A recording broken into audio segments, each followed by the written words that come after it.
er ekki fjölmennur. Þetta er kirkjan í Papey sem nú er verið að endurbyggja. Haukur Hólm veit meira þetta netta guðshús. Já, þetta guðshús lætur ekki mikið yfir sér, enda ekki ætlað að þjóna mörgum sálum. Síðustu ábúendur inni fluttu þaðan árið 1967, en það voru þau Sigríður og Gústaf, börn Gísla Þorvarssonar og óðalsbónda í Papey, en hann keypti Papey síðustu aldamót. Ekki er vitað uppruna kirkju í Papey, en talið að þar hafi staðið kirkja allt frá 16. öld.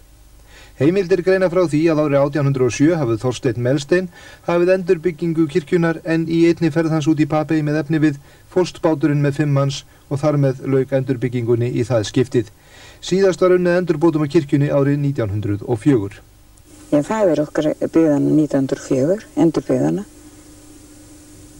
Og síðan hefur hún ekkert verið endurbyggð. Þannig að það var alveg sannarlega góðan tíma á það.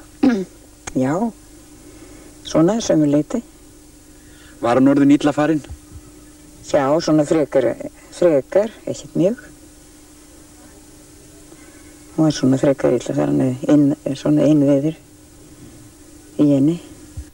Langt er síðan síðast var messað í Papey, en talið að það hefði verið á 4. áratugnum. Prestar sem þjónað hafa Djúpavogi áttu að messa þar 2 ári, en það hefur ekki verið gert. Hávarður Bergþórsson er uppalinn í Papey og annt staðinn. Sér hann fram á að þar veri messað þegar endurbótum á kirkjunni verið lokið?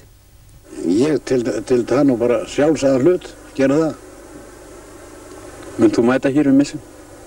Já, ef ég hef tök á því þá ger ég það. Þótt kirkjan í Papey sé lítil og söfnuðurinn Agnar Smár er þó eitt sem sú kirkja hefur fram yfir flestar aðrar. Það er að nóg af próföstum í Papey. Ráðgert er að hefja